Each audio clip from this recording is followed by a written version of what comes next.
into it. Football banter, Rob. Oh, this is a big one to unpack. Let do your best. All right, I spent about 5 years living just outside of Boston, Massachusetts, where they have coffee. Obviously, the team there is the Patriots, the New England Patriots in Foxwoods, Massachusetts.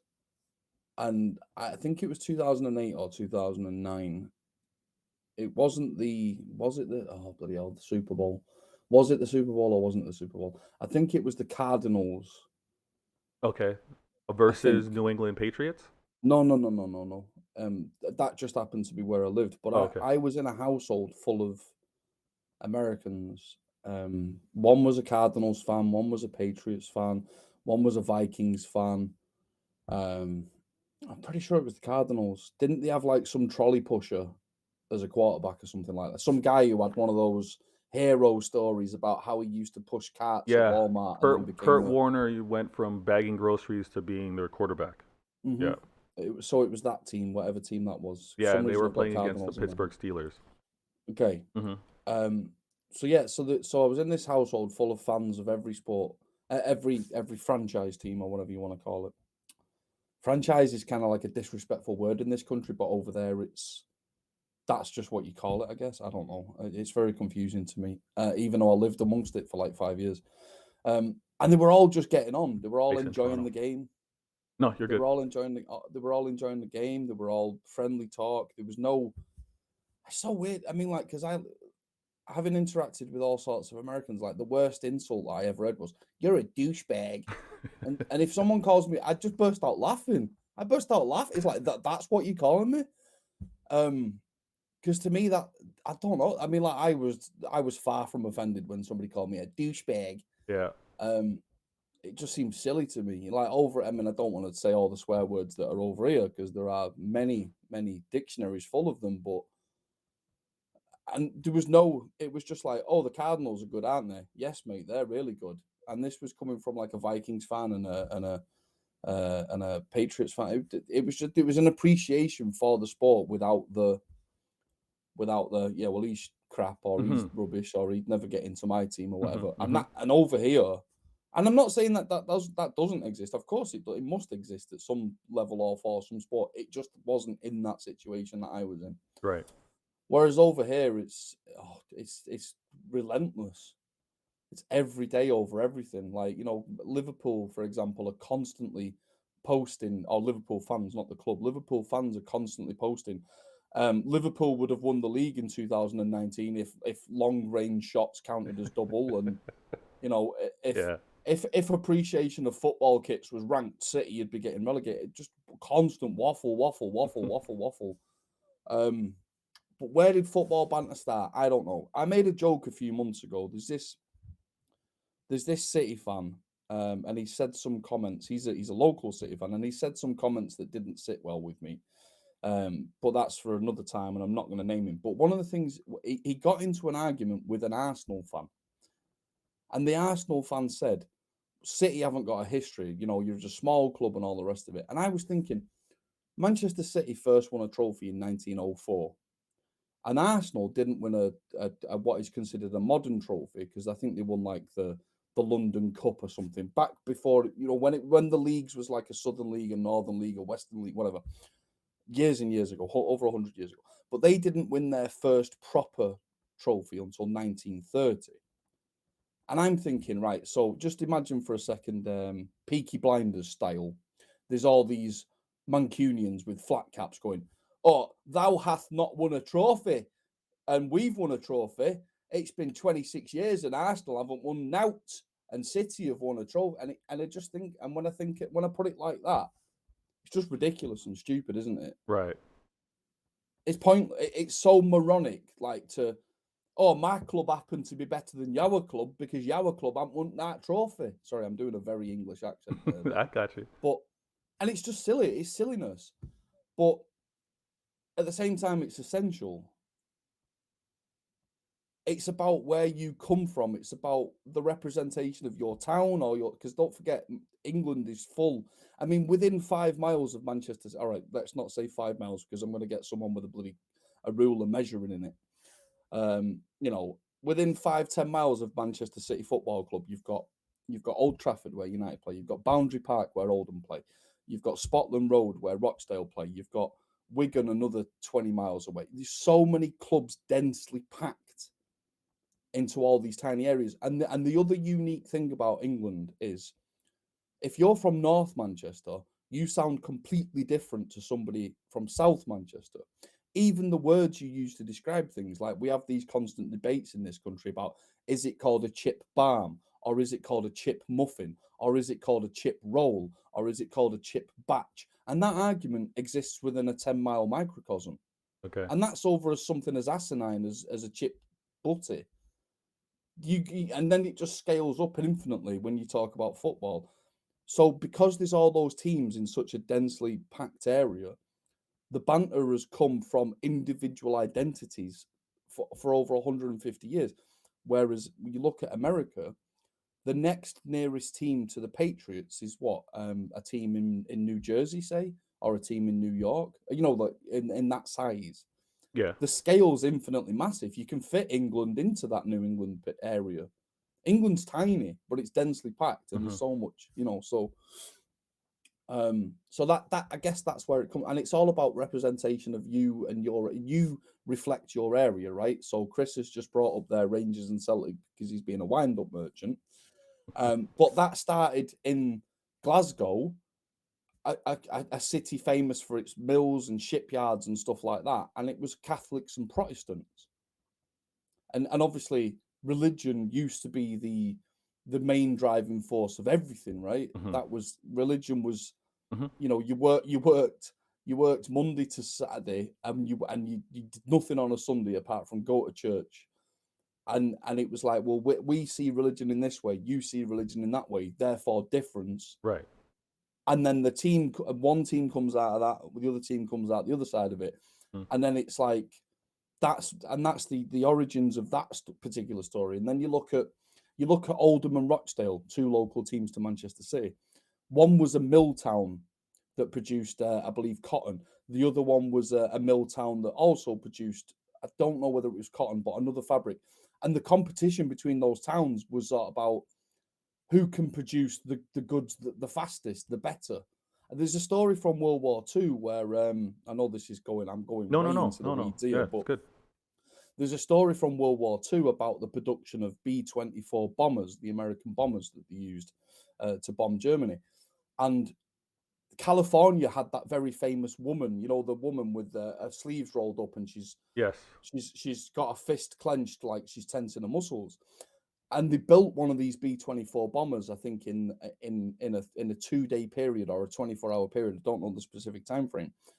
But then in a town in Lancashire that was being bombed by the Luftwaffe, they built one in 12 hours, and and it was a competition. Like, we're under constant fire from fire bombs from the Hmm. Luftwaffe. Hmm.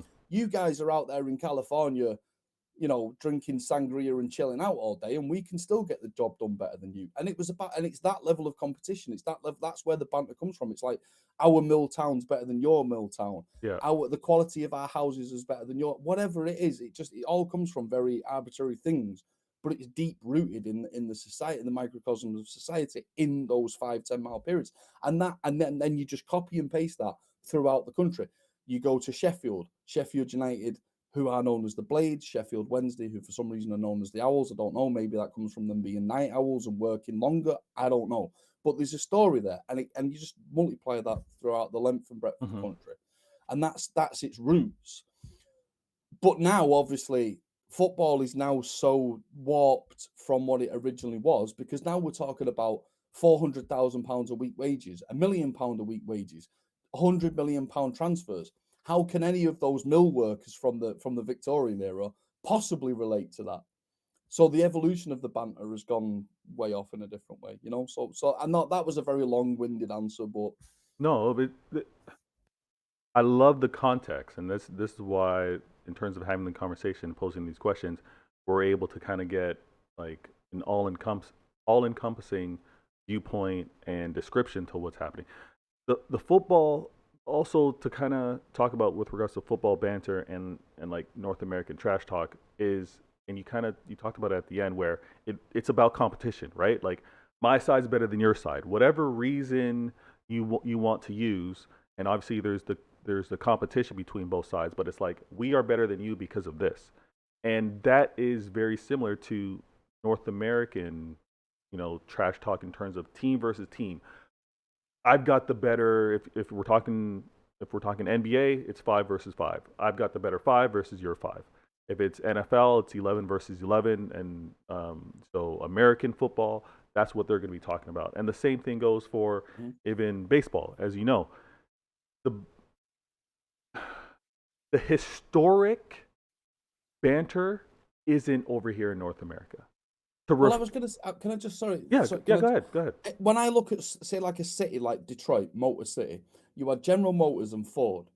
Now, if that was Britain, General Motors and Ford would have founded football teams, and the rivalry would have gone on for 150 years. But as Detroit got two local teams, one that's No, sort of the side of GM workers and one that's so you see where there's a disconnect. It just if that was Britain, there would be two rival teams now, 150 years later or 100 years later, that still only drive Fords or still only drive General Motors, and their entire bloodline of their family.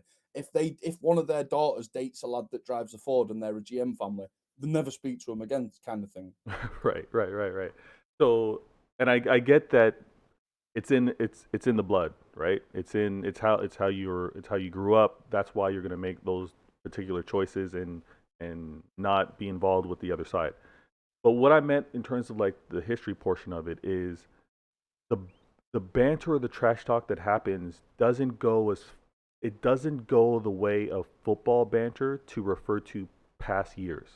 Like you won't hear fans over here talk about, as to use your example, New England Patriots saying we're going to win the Super Bowl, even though the squad itself has no members of the previous winning Super Bowl members, and say we have the heritage to win because of past years, right? That's not the football trash talk. That's not the sorry, North American sport trash talk that kind of happens here, where it's so embraced. And when I meant in terms of football banter, and to kind of ask you the question with regards to like the history, that's where I was coming from. I'm seeing some of the comments coming through, so I'm going to look at that real quick.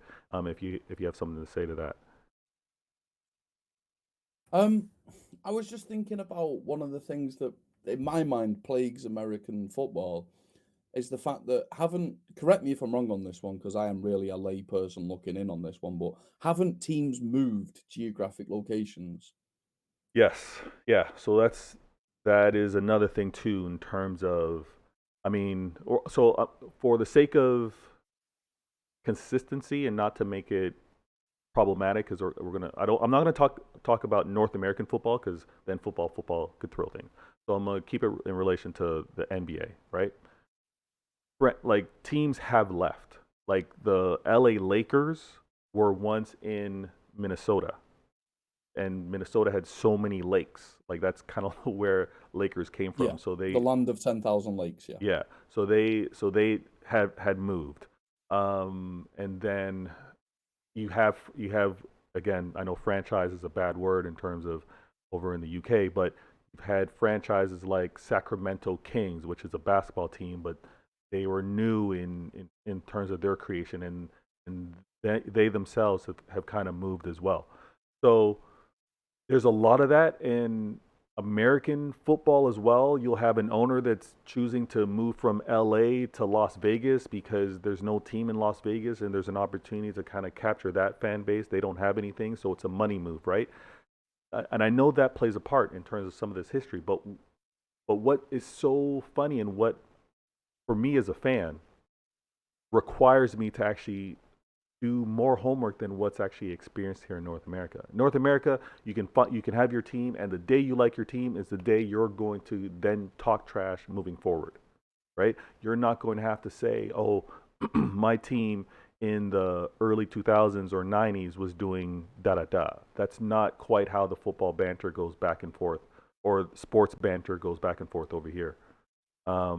And it is so unique It is so Well, unique. I've got some banter for you to address this question from Tashimo. Yeah. Firstly, Man City is a club down Canal Street. It's Manchester City because it represents the city of Manchester. You know, would you accuse an Aston Villa fan of supporting Asville? You know, you wouldn't, would you? Mm. But as far as the Man United, you can say Man United because that's disrespectful to them, you see, because they're actually from the borough of Trafford, which is part of the city of Salford. Now, the city of Salford might as well be Manchester. It's literally, it is in it and it's next to it. And it's an older city than Manchester as well. Not a lot of people know that. But yeah, do Man United fans live in Manchester? Yeah, some of them do. Of course they do.